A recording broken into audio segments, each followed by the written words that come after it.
ina aizandray moa zany amerekaniko anazy inona miambina zao veriko hatramin'ny voalohany dia amin'izay hitantsika koa mifandehan'ilay izy hoe miazona ny voady natao inona ny antony mahatonga antsika amin'ny tanany voady sady misy hitako misy tara dia amin'izay koa mba maheno le tara fampitinana kely dia voalohany satria tamin'Andriamanitra no nataontsika le voady na dia hoe le vadintsika ny tenintsika tamin'Andriamanitra tsika ny tena manompo izao dia manaiky fa ianao azaozao an'ity vady ity ary tsy izay ihany koa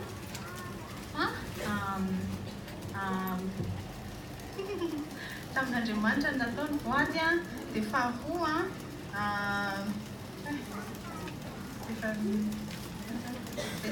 tamin'Andriamanitra nataony voady dia faharoa koa le fanambadiana dia toerana ametrahan'Andriamanitra antsika amasinana antsika rehefa zanantsika ka hitomboantsika amin'ny fahamasinana ka zany hoe rehefa mandeha sarotra zany hoe nevy nitokantrano dia tsy hoe hitsoaka amin'ilay voady ny andeha atao dia hoe hiala ahako fa manaiky ahako sady tonga saina hoe fa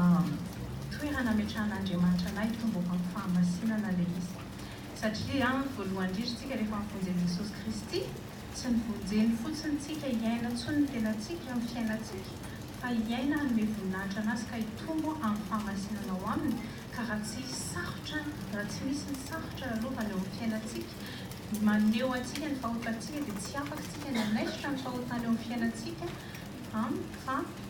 mily tsika indraindray tsy hoe indraindray fa matetika moa nivy nitokantrano tenenina hita avy amin'ilay vady miteny antsika sy ny fifandraisantsika amin'ilay vady dia fahotana ke zay mbola misy eo amin'ny fiainantsika izay tokony esorintsika ary fahatelo eo amin'ny anivony fahatelo amin'izay zao tsika dia hoe ka noho izay indrindra sarotra ny zavatra sarotra lalovantsika dia anehoan'Andriamanitra ihany koa maha-Andriamanitra n'Andriamanitra azy amin'izay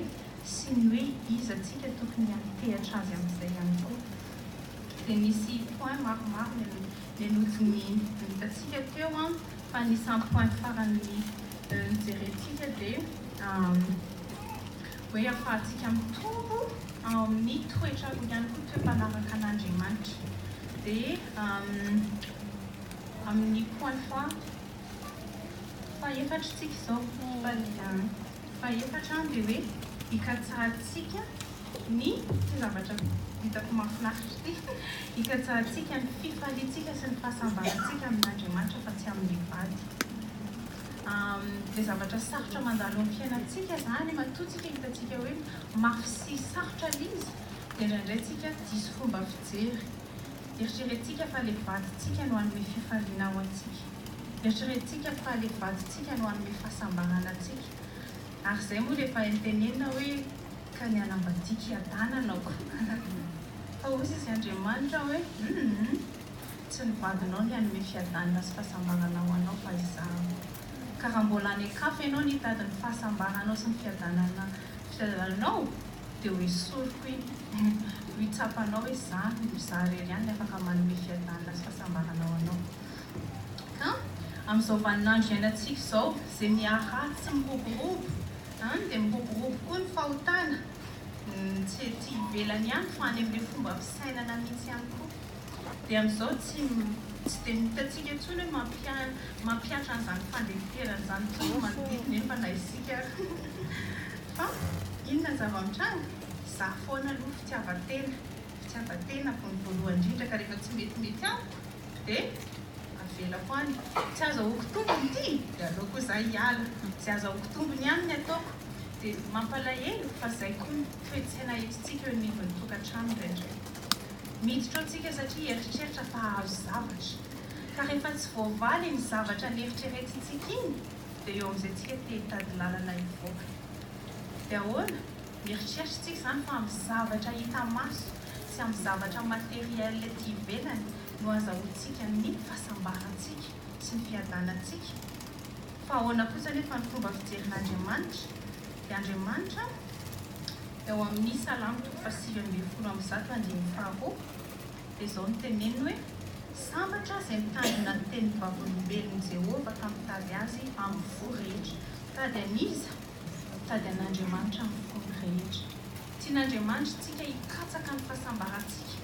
tsy tsy amin'ny vadintsika fa amin'Andriamanitra. Diso petrakintsika raha any amin'ny vadintsika no hitady an'ilay fahasambarana satria tsy hanome anao an'ilay fahasambarana anao mihitsy ny vadinao ary tsy hainy izany fa any amin'Andriamanitra ka raha mbola iny no masaka ao an-dohantsika ary izay no makarary fo be antsika satria izay rehetra ataon'ilay vady tsy mifanaraka amin'ilay ataontsika. Ty vadiko ty zao tokony mba zao, ty vadiko ty zao tokony mba malala hoe Saint-Valentin andro androany, tokony mba malala manome cadeau anahy. Miadany ery aho zao raha mba ohatran'ry mivady fa nazy zao nahazo an'izay ny azy ry. Any zany niemetrahantsika ilay fahasambarantsika sy rehetra sambatra kindry vadin-driky manome an'izao andry zao any dia efa hita hoe diso fijerintsika everintsika fa ilay vadintsika no hanome antsika fahasambarana. Dia Andriamanitra nefa tadidio fa Andriamanitra sarom-piaro izy. Sarom-piaro Andriamanitra. Sarom-piaro hoe izy irery ihany no tiany hoe aza ny fontsika manontolo. Izy tsy miteny rehefa manambady ianao ny atsasako ny fonao anahy dia ny atsasako ny fonao amin'ny vadinao. Tiaro izy Jehovahandriamanitra ahoana amin'ny fonao rehetra. Tiany hoe izy irery ihany ny ianterantsika ka tsahantsika izay fahasambarana sy fiadanana izay. Tiany hoe ny fontsika manontolo anazy. Zava-mitranga nefa ny tokantrano Andriamanitra mihitsy ara ny adino satria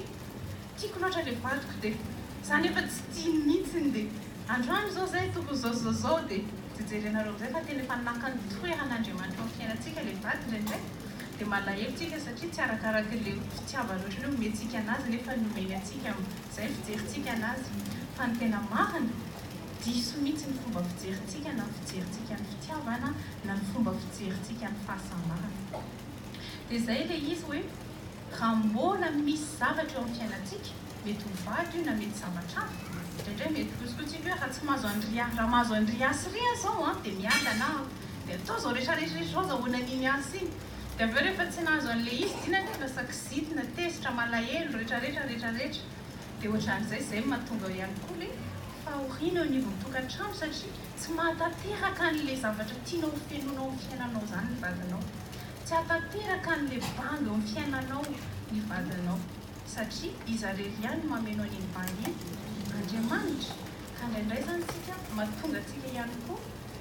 tsy hoe mahatonga antsika fa mahatonga an'iny fahoriana iny eo amin'ny fiainantsika dia mbola anehoan'Andriamanitra antsika diso fiantehefana ny fanivinao. Aza any amin'ny vadinao ianao mikatsaka an'ilay fahasambarana sy fiadanana fa izaho irery ihany no afaka manome anao izany fahasambarana sy fiadanana izany. Eo amin'ny Salamo fahavalo 84:12 efatra amby valopolo andimy faharoa ambin'ny folo. Jehovah tompony maro sambatra izay olona mahatoky anao. Hafa mihitsy ny an'Andriamanitra ilay définition ilay fahasambarana ihany koa ny an'Andriamanitra izany olona sambatra izany dia olona mahatoky anazy tanteraka satria rehefa mahatoky an'Andriamanitra kosa tsika dina zava-mitranga miala ny aya miala ny tebiteby fa ho antsika ilay fahasambarana dia ohatran'ny hoe zavatra ety ivelany hoe rehefa mahazo an'izao zao dia sambatra nefa mahazo an'izao sy manana an'izao mbola tsy afa-po ihany tsy mety sambatra dia mbola ovain'Andriamanitra amin'ny fomba fijerintsika. Ka Andriamanitra zany tokony ivon'ny fifaliantsika eo amin'ny fiainantsika sy ny fiantefaniny ary fiantefaniny tsy tokony antefaniny fatokintsika. Raha tonga mbola misy zavatra hafa eo amin'ny fiainantsika izay heverintsika fa hitondra fifaliana dia efa naka ny toeran'Andriamanitra izay. Mety hoe mety sasany amintsika mety hoe zanaka ihany koa mety hoe diplôma mety hoe zavatra isan-karazany mety hoe vetintsika fa hoe hitondra fifaliana ao antsika ka raha mbola zavatra hafa ankoatran'Andriamanitra no azahoantsika ny fifaliantsika dia tsy akasitrana mihitsy tsy midika akory izany hoe izao afaka baka ohatra dia tsy ho faly fa raha tsy tokony amin'itony ny fifaliako tsy izany ny dikany tsy izany mihitsiny fa ny dikany dia hoe ianao ilay mikatsaka an'ilay fifaliana aza hoe raha ohatrao zao mivadiko dia ho sambatra na hoe raha afaka nytisy zao dia ho faly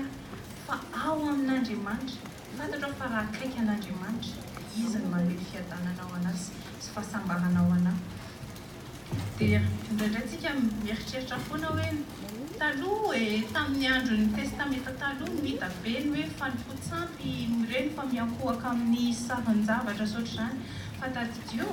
fa ny zavatra rehetra ihany koa izay maka ny toeran'Andriamanitra eo amin'ny fiainantsika dia efa sampy eo amin'ny fiainantsika. Ary tadidio hoe raha ilay vadintsika izany no en permanence no lasa na mahafaly antsika na matezitra antsika, izay no ahafantaranao hoe tena efa sampy ho anahy ilay vady. Dia izay nefa ny tian'Andriamanitra hahitsy satria tsy tokony hiantehatra amin'izay mety ataon'ny vadintsika na tsy ataon'ny vadintsika, ny fifaliantsika na ny fahatezerantsika. Fa tokony miantehatra amin'Andriamanitra renany, navita tamin'Andriamanitra tokony hampalahelo anahy na hoe nampifaly Andriamanitra sy nanaiky an'Andriamanitra aho dia fantatro fa mahazo fifaliana. Fa ny ahafantarako fa tena efa nakatoeran'Andriamanitra ao amin'ny foko zavatra hafa mety hoe ny vady dia hoe izay rehetra ataony dia misy fiantraikany amiko ilay izy. Efa ny Andriamanitra miteny hoe tsy tokony dépendre, tsy tokony miantehatra amin'ny circonstance na zava-mitranga intsony ny fifalianao sy ny fatokianao an'Andriamanitra, fa Andriamanitra tsy miova dia izy ny fotsika dia tokony miantehatra amin'ny tantera. Ka raha tena miantehatra aminy ohatra ny fotsika manome ohatra iny ohatra zao ilay vadintsika fa izay indray fa tsy mody an-trano androany ohatra dia fantatritsika hoe lasa indray izay izy zao. Ny ahafantarany hoe tena efa niantehatra amin'Andriamanitra ny foko ary ao amin'ny fifalia, tsy tezitra, tsy malozina anazy, tsy maninona anazy, inona intsony izay toetra mety ataon'ny vehivavy rehefa hoe tsy mody an-trano ny vadiny, fa inona zavatra ataony no ny tenin'Andriamanitra izay efa nianarany sy hoe ny fatokiana an'Andriamanitra. Fa tokony ho tezitra sorena aminy izy, vavaka ho anazy sy mamindra fo aminy sy honena aminazy ny fo tokony hananantsika. Donc tsy hoe akory lasa tezitra na lasa faly, fa lasa manana toetra koa izay toetra nanan'Andriamanitra. Hoe amin'izao za koa ohatra ny vadiko iny taloha dia raha tsy Jesosy mihitsy namonjy anazy tsy voavonjy dia ary fahotana izay mangeja azy mahatonga azy mbola manao an'izany zavatra izany dia ahoana raha tokony ho tezitra aminy azy any. Sao faly fa za rery zao ny atao trano isan'andro koa hawawa foana atao trano. Inona ilay tanjon'Andriamanitra, miantehatra amin'Andriamanitra dia fitaovana eo am-pelatanan'Andriamanitra hivavaka sy hanindra ka hoe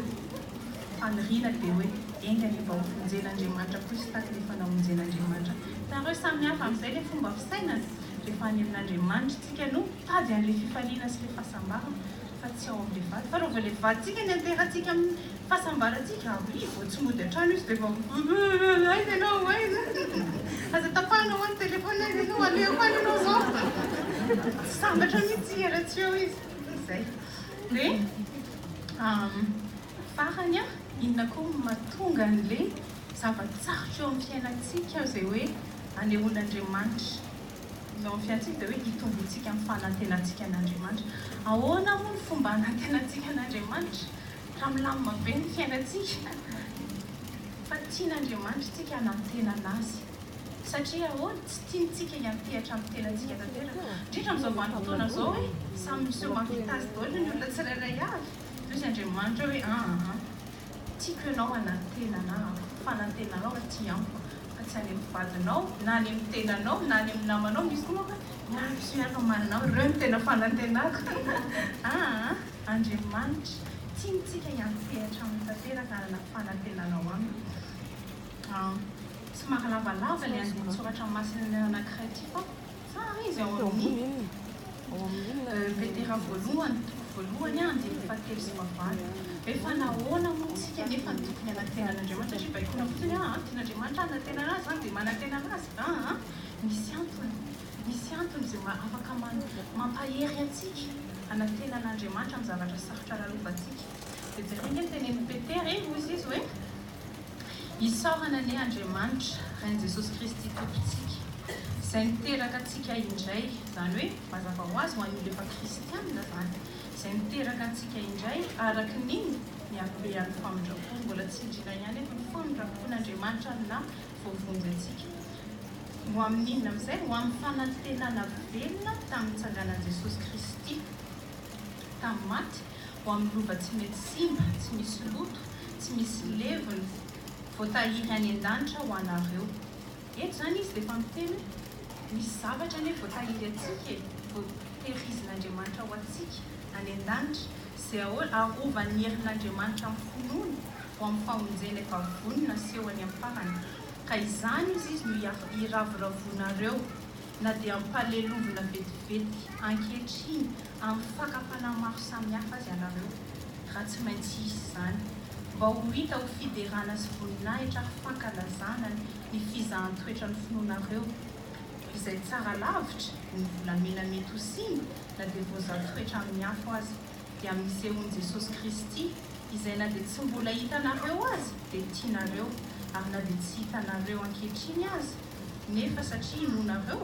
dia iraviravonareo amin'ny fijaliana tsy azo tononona sady fifaliana zafatompoko tsy azo tononona sady be voninahitra. Verset anankiray tiako vakiana ihany koa Kortiana 4:7-7 sy 8. Fa ny fahorinay maivana izay vetivety foana dia mainka miasa fatratra indrindra ka mahatanteraka voninahitra mavesatra maharitra mandrakizay ho anay raha tsy mijery ny hita izahay fa ny tsy hita. Fa ny hita dia ho vetivety foana fa ny tsy hita no haharitra mandrakizay. Tsy ny tenin'Andriamanitra tenenina eto rehefa mandalo sarotra tsika dia le sarotra lalovantsika vetivety hoarina amin'le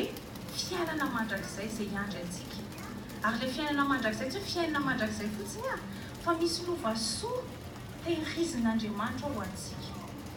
Ka marina fa mafy le zavatra sarotra lalovana fa jereo raha misy ohatra manambady rangamba raha be indrindra dia 60 ans de mariage mety tsy misy mahatratra an'izany intsony arany fa hoe vadiny efa ho 80 taona 50 taona dia mankalaza ny jobily ohatrany hoe be da be tokoa le 50 taona sy 80 taona fa raha hoarina amin'ny mandrakizay izy mipetsaka le mandrakizay dia izay le fanantenana tian'Andriamanitra tena hoe voalohany aloha mahatonga antsika maritra dia fantatritsika fa hitondra soantsika le fahoriana dia kanefa io fahoriana io koa dia ahoana vetivety foana io fa misy le mandrakizay hoarina amin'le mandrakizay izay miandry anao misy lovasoa tehiriziko anao izay le tenen'i Jesosy ahoana moa le fiten'i Jesosy anazy hoe tehirizo ahoana moa store up treasures ahoana moa amin'ny teny gasy le hoe ina moa izy dia rakizy tena ataole le ao amin'ny Matthieu 7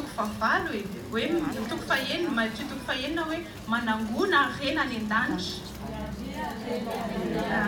izay le izy fa tsy nitenena manangona rena any an-danitra fa aza rena ety an-tany dia izay le izy hoe tsika araka le teneniny eto hoe misy le fahoriana fa misy asa tanteraka ka iny asa tanteraka iny misy rehefa mahatanteraka azy tsika dia misy arety tehirizitsika any an-danitra tsikelikely ka izay hoe tsy tokony hikivitsika rehefa mahita le fahoriana na dia te ho kivy ara sy ketraka satria koa manino Andriamanitra afaka manome antsika le hitantsika tamin'ny voalohany ary koa haitsika miary rena tsikelikely any an-danitra amin'iny ary le fahoriana vetivety le fahoriana dia vetivety hijerevan'Andriamanitra anazy raha hoarina amin'le mandrakizay izay miandry antsika ka hoy izy ary ny tenin'Andriamanitra fifaliana le Jakoba voalohany hoe tao fifaliana raha hiaran'ny zavatra maro samihafa tsika dia ny eto koa izy mbola miteny koa hoe raiso fifaliana le izy tsika hoe hafahafa koa izany hoe fahoriana dia raisina fifaliana dia mbola miverina foana satria no le voka-tsoa ho azontsika ao ambadika no mahatonga anazy ho fifaliana satria fantatritsika fa ho soatsika sady kaitsika manana rena betsaka indraindray mety amavaintsika le izy satria hoe tsy haiko akory izay arena any an-danitra any fa raha raiso eto izao tontolo izao reo mahita rena hita masontsika tiako rira mba za manana ny tomobile iny arena ohatran'izany tiako rira za koa mba manana volamena be da be ohatran'iny tsy vatosoa sy ny trano sy ny izany raha rena eto an-tany maika fa arena any an-danitra ohatrany ahoana zany tokony fijerintsika ny arena any an-danitra tsara lavitra ozy izy no ny vola fotsy sy ny volamena eto fa raha fantatsika hoe le fahoriana lalovantsika iny kay miteraka toetra tsara eto ka rehefa le manao le toetra tsara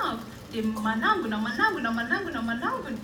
dia vao maika tokony azotsitsika satria tsy verimaina le fahoriana sy le fisedrana lalovantsika. Deus Andriamanitra vao maika velo fanantenana tsika tsy androko andreorinany hitan'le any amin'ny mandrakizay fa raha olona tsy nanao ninina mihitsy tsika mety atahotra hoe ahoana amin'izay zao hijery ny mandrakizay fa zay izy raha fantatritsika ny nataotsika dia vao maika tsika faly ery koa hiandrandra an'le fanantenana hitan'izany le mandrakizay zay ka raha misy zany toetra ratsy manam-potoana sy mety mandratra mety ataon'le vady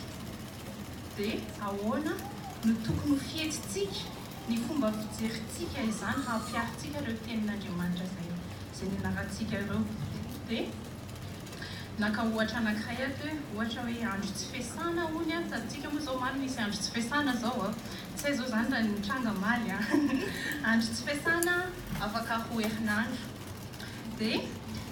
efa teny tamin'ny vaditsika roa herinandro meloha hoe amin'ilay andro tsy fiasana iny dia mba mijanona atao trano manampy anazy satria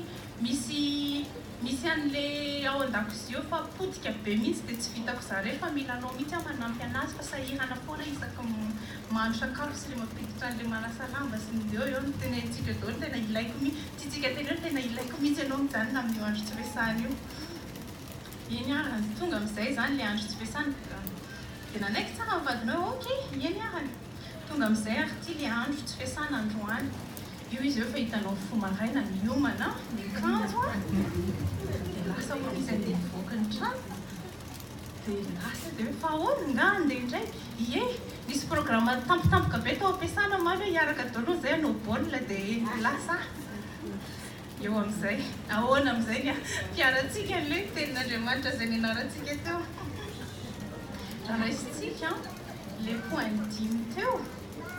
dia takitako izao zany ny valiteny mety sy fihetsika tokotokony ataotsika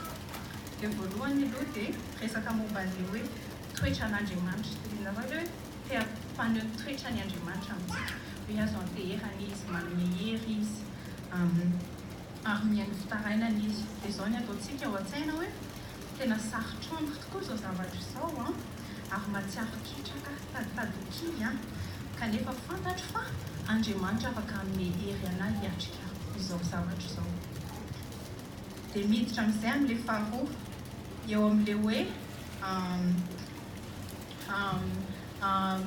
nataon'Andriamanitra dia vita hoe toetra an'Andriamanitra dia faharoa koa hoe nampiasain'Andriamanitra iny amataratsika hoe iza marina moa Andriamanitra dia hoe ahoana no tokony ho famaliko izao fihetsika ataony vadiko izao araka ny faharoa kely hoe mba hianarantsika ny didin'Andriamanitra hoe ampianaranao hoe tsara ianao sady mpanao tsara ampianaranao ny didinao sy le hoe somianao fanampahoriana ianarako ny didinao dia faharoa koa tokony mandalo an-tsaintsika zany dia hoe ary ahoana zany tokony hamaliko izao fihetsika ataony vadiko izao raha araka ny tenin'Andriamanitra lasa manampy anao iny hoe sy le ohatrany tsy haiko mila mianatra bebe kokoa ny tenin'Andriamanitra zany dia le fahatelo le eo amin'ny hoe misy asa tanteraka dia hoe inona ny tian'Andriamanitra ianarako amin'izao zava-mitranga izao satria fantatro fa tsy tian'Andriamanitra andalo fotsiny amiko izao fa tokony misy asa tanteraka kanefa tsy haiko ka mila fahendrena avy amin'Andriamanitra hamantarako ny tokony ataoko dia miatra ndraiky hoe hangataka fahendrena amin'Andriamanitra dia amin'le fahaefatra dia hoe fahaefatra hoe tsy hikatsaka ny fifaliana amin'ny vady fa amin'Andriamanitra dia afaka mitenitsika hoe tsy tokony hijanona ao anatin'ny alahelo na malahelo na dia mampalahelo azy ny zavatra nataony satria ny fifaliako sy ny fahasambarako dia tsy miankina amin'ny fihetsika ataony ny zavatra ataony fa tokony amin'Andriamanitra reny ihany mikatsaka ny fifaliako ary ny farany dia itsika teo hoe mitombo amin'ny fanantenana dia hoe sady namafy sy mampalahelo azy dia fantatro fa vetivety foana ny fahoriana eto an-tany raha oharina amin'ny lova soa izay tehirizin'Andriamanitra ho amandrakizay dia tokony ho faly satria mampianatra zavatra betsaka ny tompo ao anatin'izao ary vao maika mitombo ary satria mitombo dia vao maika manangona valosoa ka mivonahitra dia ho an'Andriamanitra dia ohatrohatr'izay zavatra tokony mandalo ao an-tsaintsika rehefa izay ny zavatra nianarantsika tsy tonga zany dia mamaly amin'ny fihetsem-po tsy tonga zany dia mamaly araka ny heritreritra efa nampianarin'Andriamanitra antsika hoe misy antony ny zavatra rehetra mandalo amin'ny fiainantsika. Analantsika ny fahotana ary ihany koa hitomboantsika ho aminy. Dia ohatrohatr'izay ny tokony amaitsy hoe tsy haiko mihitsy izany fa hafahafa be fa vao maika sarotra be. Dia izay no mahatonga hoe ka tsy ho vitantsika mihitsiny. Izay no mahatonga hoe mila ataon'Andriamanitra tsapantsika hoe mila miantehatra aminy antsika fa tsy amin'ny tenantsika na amin'ny eritreritrintsika. Dia amin'ny fahaefatra amin'izay efa maninona afany mahatonga anahy mbola tokony hijanona amin'ilay voady na dia sarotra azy. Dia fahaefatra dia hoe tadidiro tsara hoe inona ny antony nanaovan'Andriamanitra ny Eva moa dia tany amin'ny Genesis tany amin'ny Genesis ilay hitantsika ilay tokolo sy faharoa. Satria maninona tsy tsara raha irery lehilahy. Ny anarako izao ny anarany vadiko izao faly toy izy Andriamanitra hoe tsy tsara raha irery faly fa ho anaovako lilio azy izy. Dia ohatr'izay koa tsika tsirairay avy reto. Satria amin'ny mampanampy sahaza antsika, amin'ny mampanampy sahaza antsika vehivavy dia fitaovana ihany koa tsika eo am-pelantanan'Andriamanitra hanampy ny vadintsika hahita an'Andriamanitra na koa hiverina amin'Andriamanitra.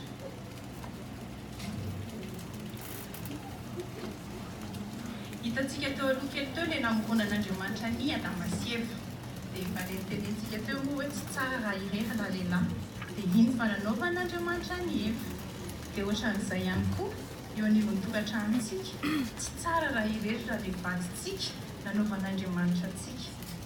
Izay ny antony ka mampanampy sahaza antsika. Indrindra rehefa miteny hoe mpanampy sahaza dia tonga tsaina voalohany hoe mahandro sakafo, manasa lamba, mampiry trano, marina mihitsiny izany fa tsy amin'ny resaka ara-nofo ihany fa amin'ny mampanampy sahaza antsika. Afaka ihany koa tsika manampy ny vadintsika ara-panahy hahita an'Andriamanitra sy hiverina amin'Andriamanitra izy. Satria nahoana? Satria araka an'ilay tenintsika teo hoe ianao no mpanampy sahaza namboarin'Andriamanitra ho an'ilay vadinao fa tsy hoe ilay mamany na ny anabaviny fa ianao. Na dia misy miseho ary hoe za ilay mamany tena mahafantatra n'ity zanako ity ka. Rehefa misy zavatra tianao atao an'ilay zanako dia anontanianao fa za no tena mahafantatra. Ianao ilay vadiny efa namboarin'Andriamanitra ho mpanampy sahaza afaka hanampy anazy amin'ny lafiny rehetra amin'ny fiainany. Ka amin'ny mampanampy sahaza antsika izany tsy tokony hitsoaka ny andraikitry tsika eo anivon'ny tokantrano. Mafy be ity, za tsy te ho mpanampy sahaza intsony, allo zaloha andeha. Raisintsika ny andraikitrytsika. Ary izay no mahatonga hoe nataoko farany ity satria nahoana? Rehefa nianatra an'ilay etapy rehetrarehetra teo alohantsika dia afaka amin'izay koa tena manampy an'ilay vadintsika. Satria izay no nanamboaran'Andriamanitra antsika vehivavy nomeny antsika izay andraikitra izay. Ary isika ihany koa ny olona akaiky indrindra ny vadintsika mahita an'ilay toetra ny fiainany falemeny eo anatrehan'Andriamanitra. Dia raha vakintsika ny ohabolana toko faha-efatra ambin'ny folo andiny voalohany. Dia izao no teny eo hoe ny vehivavy endry dia inona hono ny ataon'ilay vehivavy endry? Manao tranony. Fa ahoana ozy izy? Fa ny adala kosa mandravany tranony amin'ny tanany. Manana safidy tsika rehefa mandalo sarotra hanao vehivavy endry sa hanao vehivavy adala. Vehivavy endry vao maika hanamboatra, izany hoe hanao izay tsy handravana an'ilay tokantrano fa manamboatra an'ilay tokantrano. Fa ilay adala vao maika koa potehana. Izay ilay hoe mandeha araka ny saina. Ka raha mandray ny andraikitsika isika ka manao ny tokony ataontsika araka ny tenin'Andriamanitra dia manamboatra tsikelikely, manamboatra tsikelikely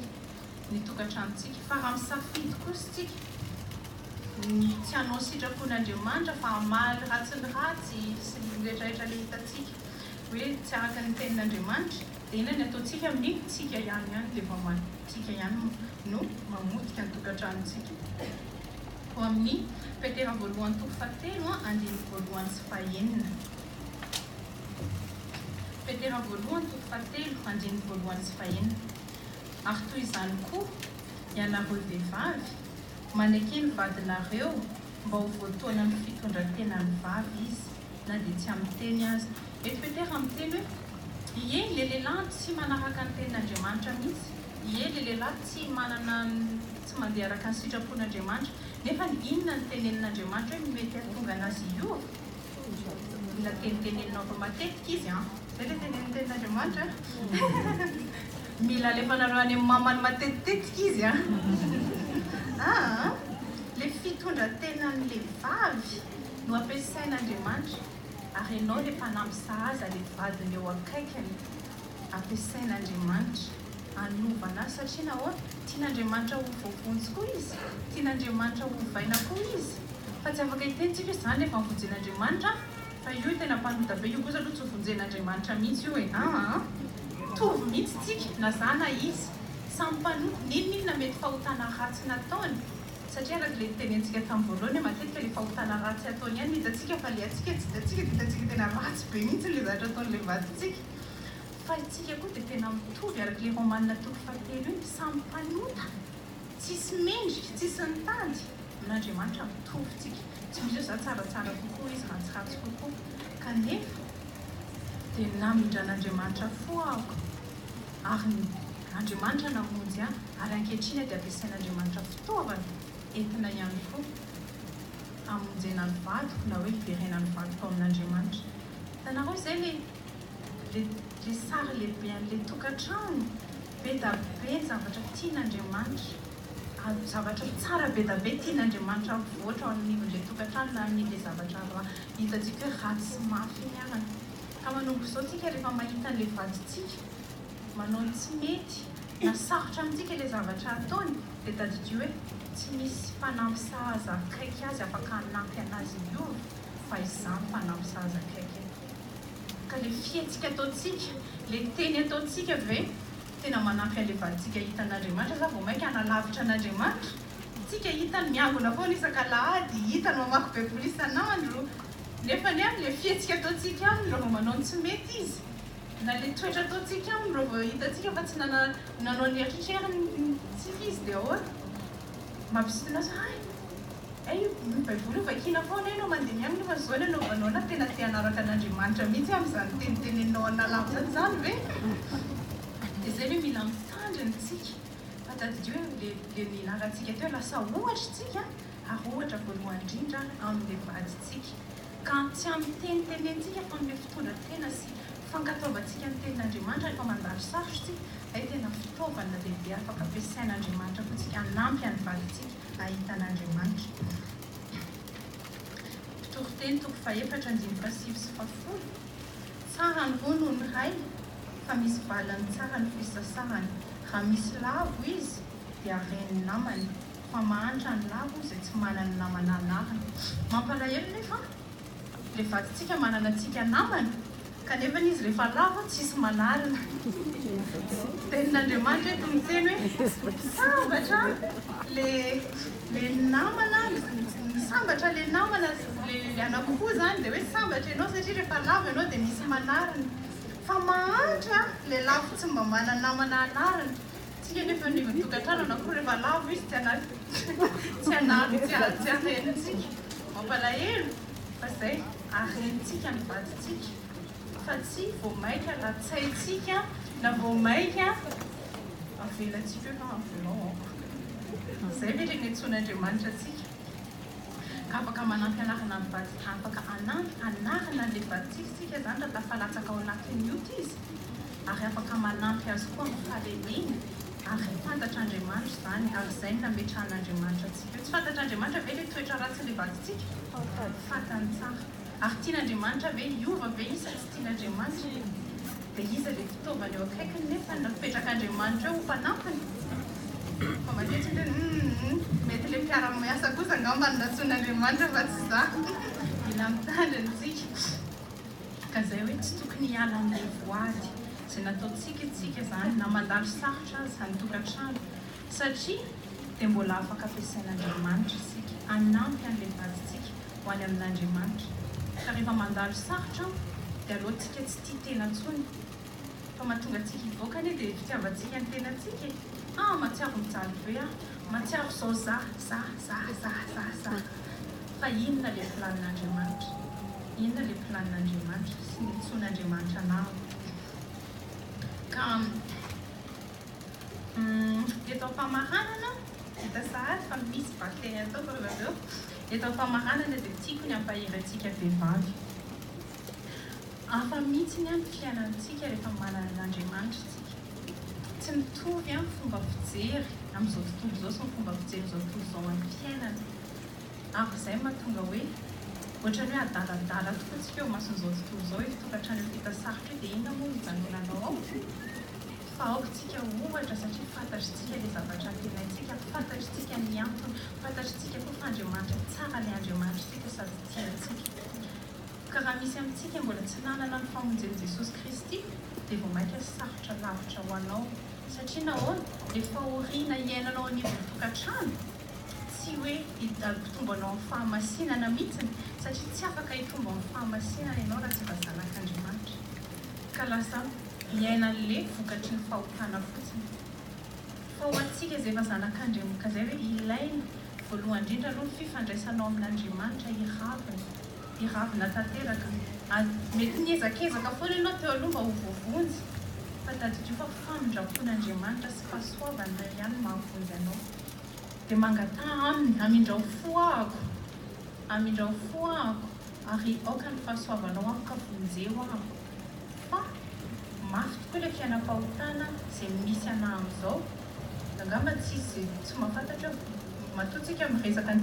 resaka ty dia hoe mafy ilay izy anivon'ny tokantrano vokatry ny fahotana daholo anefa izany kanefa ny olona mahasamihafa anao amin'izay ny olona efa manana an'Andriamanitra misy ny fanantenana ho an'ny kristianina ilay nianarantsika teo ary soa indray ary ilay zavatra hita ratsy teo tena mitondra soa anahy amin'ny fijerin'Andriamanitra satria manana hery ahako dia ny herin'Andriamanitra izay manampy anahy tsy hanala tsikelikely ny fahotako eo amin'ny fiainako mba hitomboko amin'ny toetran'i Jesosy Kristy hanafako anazy ary tsy vitan'izay ihany fa mbola manana fanantenana fa any orinany mbola misy valosoa miandry anahy any fa raha tsy manana an'i Jesosy ianao tsy manana fanantenana ho an'ny mandrakizay dia sady efa mijaly eto dia mbola mijaly koa any dia tena manasa anareo hoe mitody amin'ny Jesosy Kristy fa Jesosy Kristy irery ihany ny lalana nomen'Andriamanitra ho famonjenantsika dia ho antsika efa zanak'Andriamanitra vavaka hoe tsy ho kivikivy tsonitsika tsy ho ketraka na mandalo sarotra any amin'ny fiainana satria araka ilay teny teo hoe ilay fahoriana lalovana misy antony noho ny fitiavan'Andriamanitra antsika satria tsy tiantsika anana fahotana fa tia ny amasina ary ny sedra izay lalovantsika eo amin'ny tokantranontsika dia fitaovana ampiasain'Andriamanitra hitombontsika amin'izay fahamasinana izay ary tsy irery koa tsika ao anatin'izay zavatra rehetra izay fa Andriamanitra maneho iza marina moa izy Andriamanitra afaka mampaherentsika Andriamanitra tiantsika ary Andriamanitra tsara izy amintsika moa hoe tiako ilay olona dia andeha ho tsondrotsondroniko fa izay fijerintsika anazy fa Andriamanitra tsara izy ary tiantsika ka tsy hanao zavatra namonjy antsika ary moa nataony dia ahoana moa no eritreretantsika fa tsy mbola azosoantsika ihany koa ny fisedrana izay ataony eo amin'ny fiainantsika dia misy fanontaniana iray tiako valiany ty satria tao anatin'ilay fleur ihany koa dia hoe fa ahoana ary raha efa tonga any amin'ny fijangajangana amin'izay ilay tokantrano satria izay ilay tena mavesatra amintsika hoe lasa mijangajanga amin'izay ilay lehilahy na mijangajanga koa ilay vehivavy ilay fijangajangana